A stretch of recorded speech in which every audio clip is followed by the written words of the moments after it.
It is scary, I think, especially when Microsoft is such a big company, everyone using it. And how does it feel like to working in a company that have a big social impact like that? just the start of people creating lots of good, solid content, and so you still have to figure it out from textbooks and courses and stuff like that. So, but I think when I think about working smart, I always associate it with people that just work the system, because I do believe everything happens for a reason. Money being not a important factor, but time being a much more important thing. Your major is not your career, and your career is not your life. Good morning, everyone. Welcome back to another episode of She Inspired Me podcast series. I'm your host, Christine Truong, and if you are new here, we introduce and empower women perspective for Millennial and Gen Z. We deliver high-quality visual art podcasts with successful women from diverse backgrounds to reveal their own story and learn from it. In She Inspired Me, we want you to conquer the world in a better way.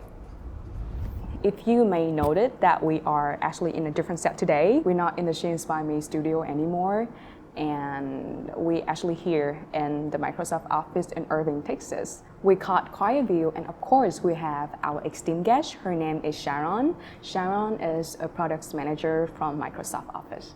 So Sharon, do you mind sharing a little bit about who you are and your background and what brought you here today? Yeah, of course. Thanks for having me, Christine. Really excited to be here. My name is Sharon, as Christine mentioned. I'm a product manager at Microsoft. I'm originally from Boston. I was born and raised there, and I eventually made the move to Texas when I got the job offer from Microsoft. I went to school at Syracuse University in upstate New York. I studied information management and technology. Eventually, I did a one-year fast track with my master's, focusing in data science. Yeah, that's a little bit about me. That's super cool. Welcome to the show. So we actually know each other through another friend, and his name is Fong. We have a mutual friend, and as the first time when I met her, and we make some virtual connection because I'd having an interview back then, and then she is the person that who helped me a lot with my interviewings, and I was amazed and fascinated by how passionate and how driven she was. So that's why I brought her today, and I believe that today is going to be a great episode, and we're going to share a lot of insightful information for all of you all. Hopefully. So Sharon, can you share for us about a little bit like the reason why you end up in tech, and what is your most favorite part in your role? Because I feel like, you know, Microsoft is such a big company, everyone using it. And how does it feel like to working in a company that have a big social impact like that? So I think working at Microsoft is definitely exciting, and I definitely feel proud, or otherwise I wouldn't be still working here after 8 years. Initially, I actually had no interest in going into tech when I first entered college. I was enrolled as a dual major for pre-med and engineering. And I think likely it was influenced by my parents, who are immigrants, and their definition of success was always become a doctor or a lawyer. I agree. So that's kind of what I knew was that's probably the path I should go in. Then my friend told me about the iSchool, information school, and she told me to take this intro class to IT. So I did as an elective, and I was fascinated by it. Just loved the professor that was teaching it, and at the time it was just when social media, I think, was really taking off. I mean, prior to that there was the MySpaces and the Xangas. But this was when Facebook really became popular, right? And so because of that, we're living through a generation where it was technology was becoming a really big thing. So I really enjoyed the class, and because of that, I just decided to transfer into the iSchool. After I transferred into the iSchool, I realized there was a lot more opportunities. And so I was fortunate enough to have different internships with really big financial institutions. And then eventually I went on a trip called Spring Break in Silicon Valley that allowed me to visit all these major tech companies. And at the time, we kept hearing about these big tech companies and their cool workplaces, all the free food they get, amazing people, fast-paced environment. I got to soak that in during that 1 week trip, and because of that, I decided I want to move into the tech industry, and so here I am. Yeah. Oh, that's amazing. I actually didn't know much about tech until I met a lot of friends who were in tech, and people still have a lot of misconception about tech. They think that it's something that's really technical, really boring, really just like super technical. Like you have to learn, you have to know how to code. But as I know, I'm not sure, but as my research, I think product manager is someone that really need a skill set of soft skill, of a lot of functional skill. So could you share for the audience a little bit about how your role looked like and how important it was at workplace? Yeah, absolutely. There's definitely I think a maybe stereotype or like you said, a misconception that when you go into the tech industry, you have to have really technical skills. Right. Like you need to be able to program and code. On the contrary, while I did have some of that in my background, I did not join the company with those set of skills, or they didn't hire me for those set of skills. Yeah. I actually think that they hired me for my interpersonal skills, which include the soft skills, right? So the ones where you can communicate and collaborate with your team members. So I would say that was probably what brought me into the company, and I would say that those are more valuable skills that I learned over time that you end up growing and building on. That's harder to start with than if you were to create technical skills along the way.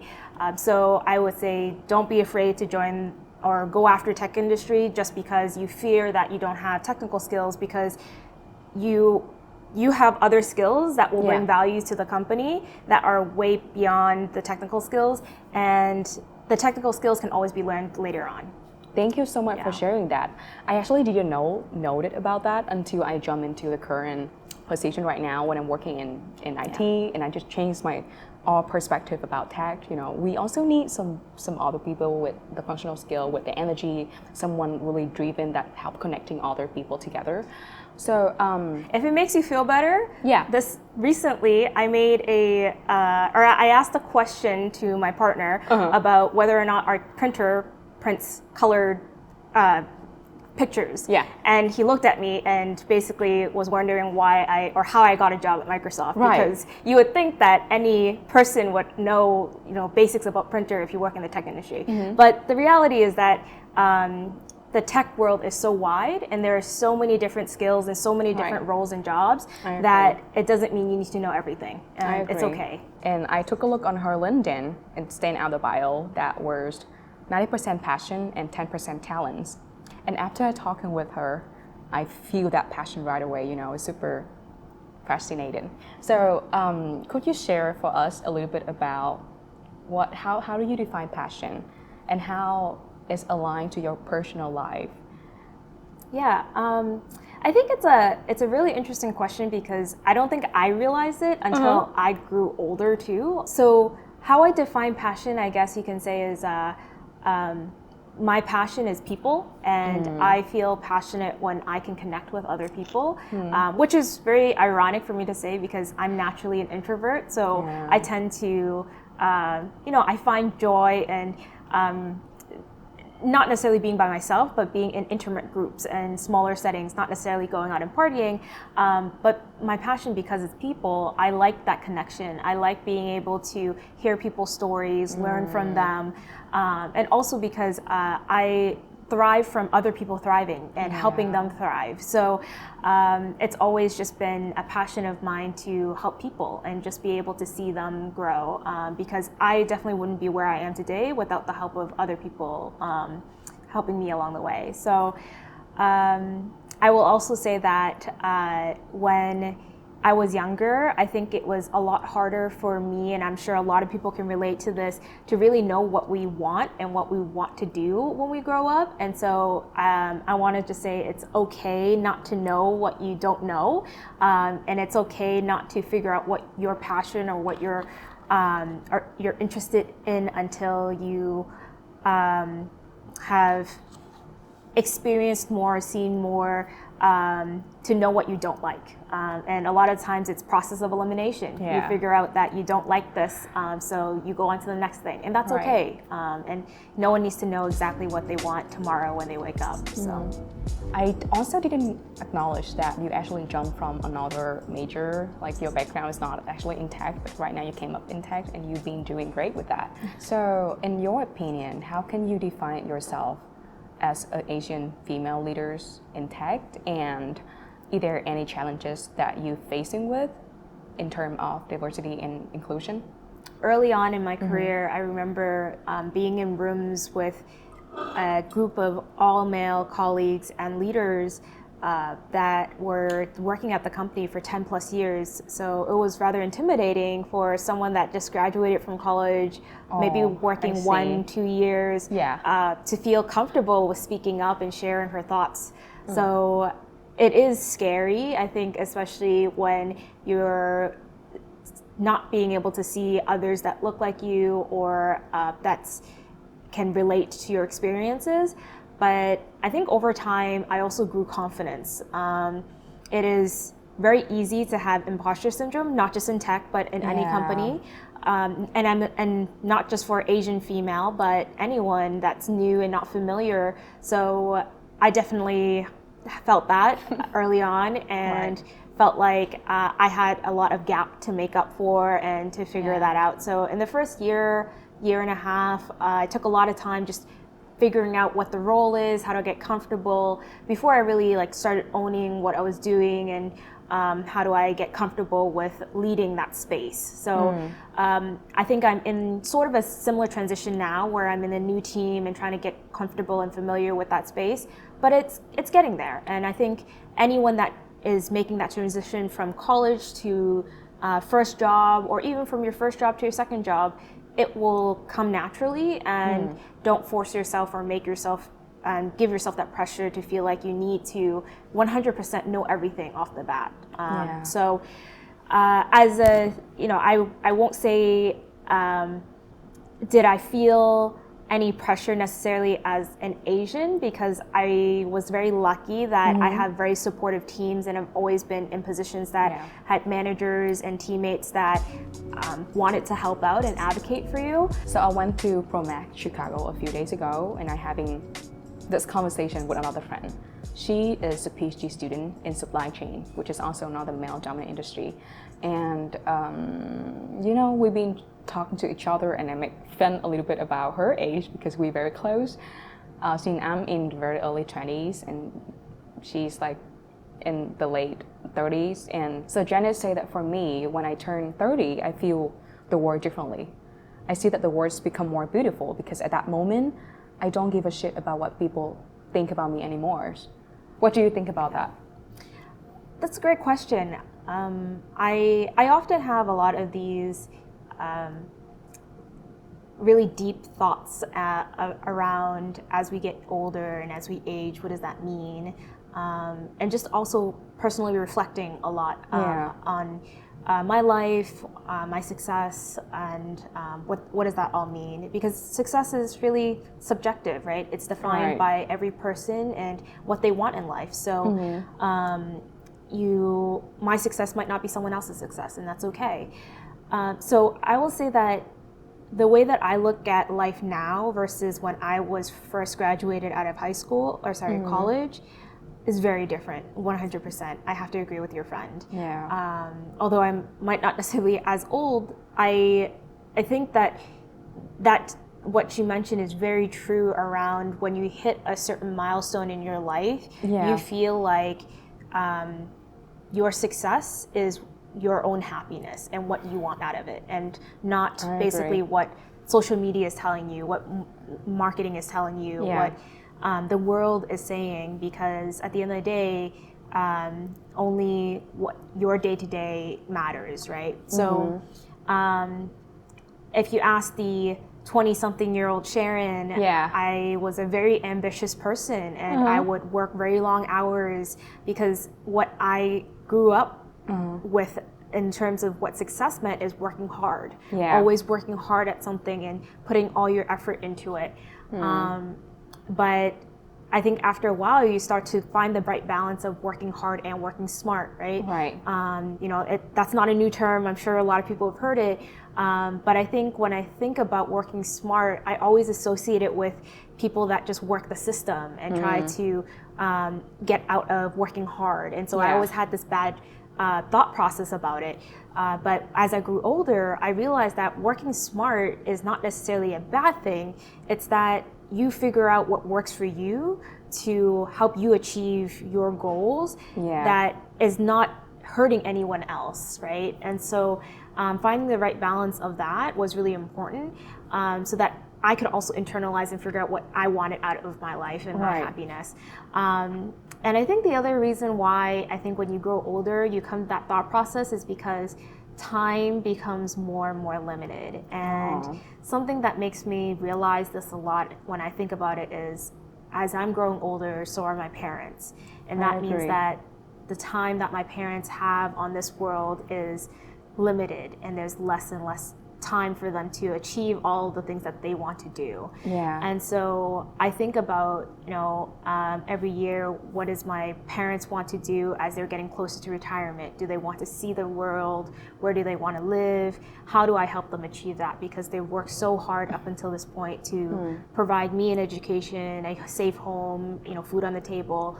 I feel like I owe it to them to be able to do the same. And so for me, as I'm getting older, I think about how do I achieve that for them. And so time just becomes more valuable than money, because you want to be able to do all these things with your parents. And so you start looking at money being not a important factor, but time being a much more important thing. So I think the reason why I want to bring it up, because it's gave me like a reflection of how profound your perspective was at that current moment and with me right now, because I'm in the very early 20s, and I think not only me but also a lot of other peers, we overthink, and because we're young, we're ambitious, we want to do a lot of things, we want to achieve a lot of things, right? But then we oversee, and we're trying to overdo things, but then because we cannot have a specific measurement for our success yet. We don't know what we want in life. We're just going to discover and achieve a lot of things. But then it does actually make us happy. We're also not sure about that. So thank you so much for mentioning about the great balance between happiness and appreciate what you're having in life, and be working smart and working hard at the same time. I've been talking to my mom currently about that conversation. My mom told me that what is the benefit of overwork yourself and then you feeling negative, you feeling, or your physical health going down. That's like a good balance. It does really make you happy because you're very young. So I think the reason why I want to bring it up, so that the other audience, they can understand your perspective when you turn older and you become more mature, so that they have their own self-reflection. As you already know, that I'm actually really far away from my family. The more that I grew up, the more that I realized that there's a lot of other values that we want to discover. Not only money, not only experiences, but also other value, like friends, like family. And it's become even more precious and valuable when we growing up, because it's like something like bonding, something like human connection. It can be a catch-22, because in order for you to sometimes achieve happiness, to do certain things, you do need to have money to be able to go and achieve it, right? So I absolutely understand there is a right balance of financial stability and also being able to find that happiness. But just know that happiness does not come in materialistic things. You can have happiness even without the brand names or the expensive cars and the high-rise apartments. It's about who you're spending that time with and what you're doing and what you want out of life. And so not to say that that can't bring you happiness. It absolutely can, for people that care about those things. Just remember that finding your own happiness is ultimately up to you and what you want. Mentioning about happiness, I'm actually talking to my dad, and then he told me he's like a big believer in Buddhism, and he told me that the moment when you feel happiness is mean when you feel fulfilled, like inner strength. You feel fulfilled, you feel peace, you feel like you're good enough.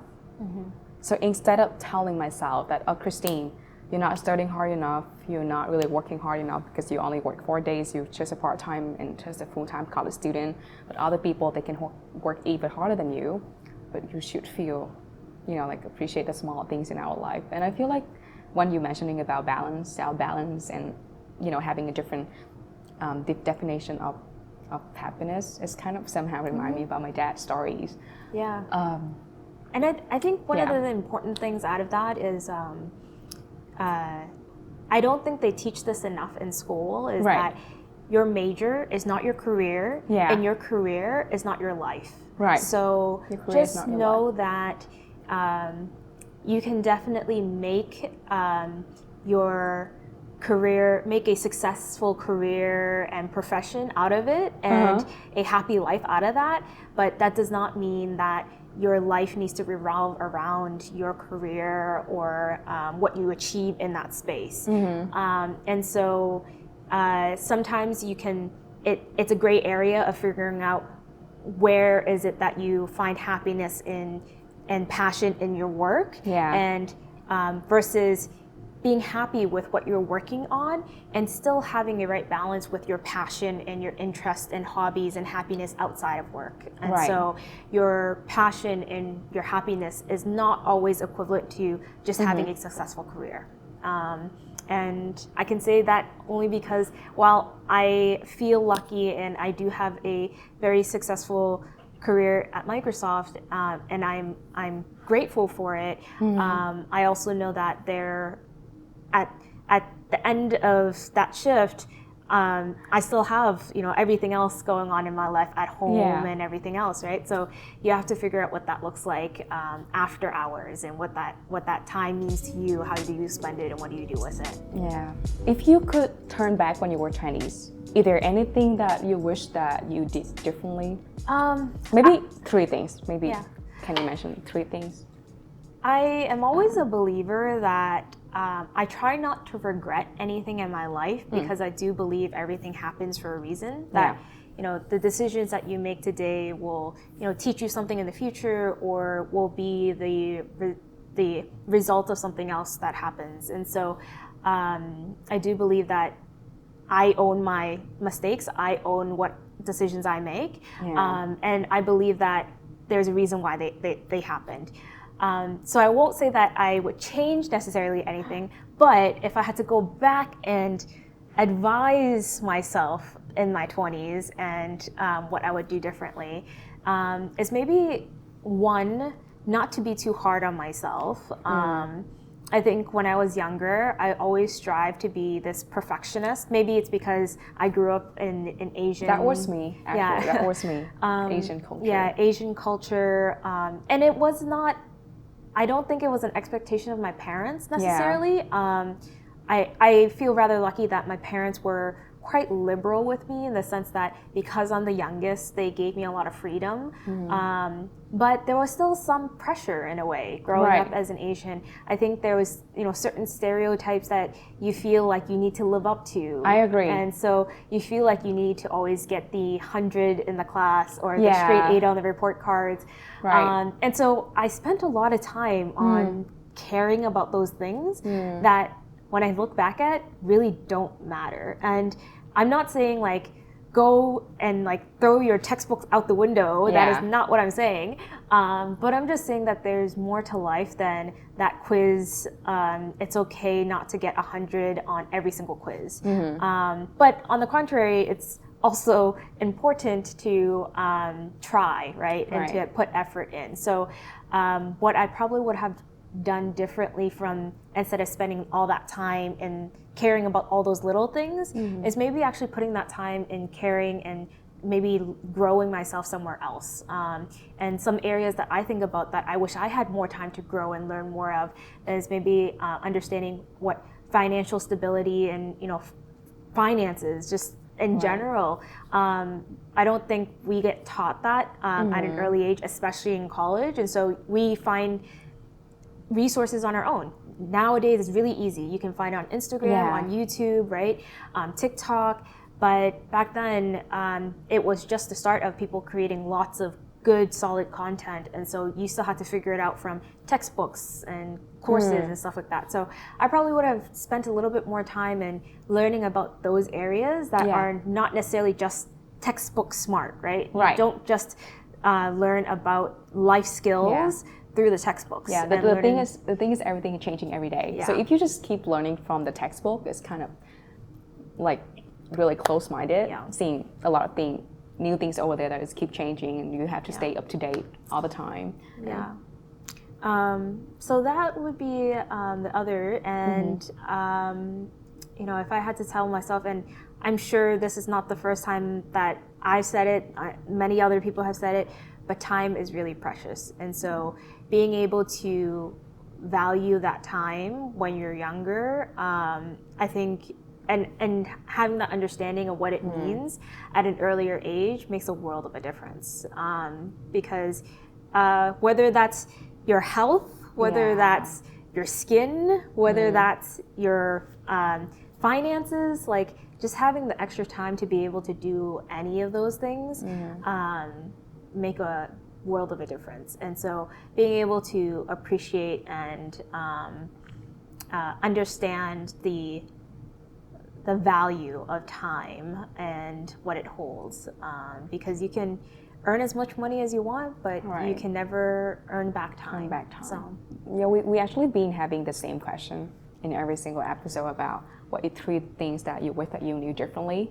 And the amazing things here is no one repeat the exactly same thing, because we're having, you know, the guests from different industry and different experience. Thank you so much for your sharing. I believe that there's a lot of awesome advice that you've been giving for the audience. I really appreciate all of your sharing, because I think it's amazing to have different perspective, right? And that's totally right. Like the more that I grew up, the more that I've realized that there's some very basic thing that it seemed a little cheesy to talk about, but it's actually right. Like you have to be realistic about the fact that time actually flying, and be able to feel appreciate the small things and finding the balance in your life. It sounds easy, but it's not easy at all. Yeah, thanks so much for having me, Christine.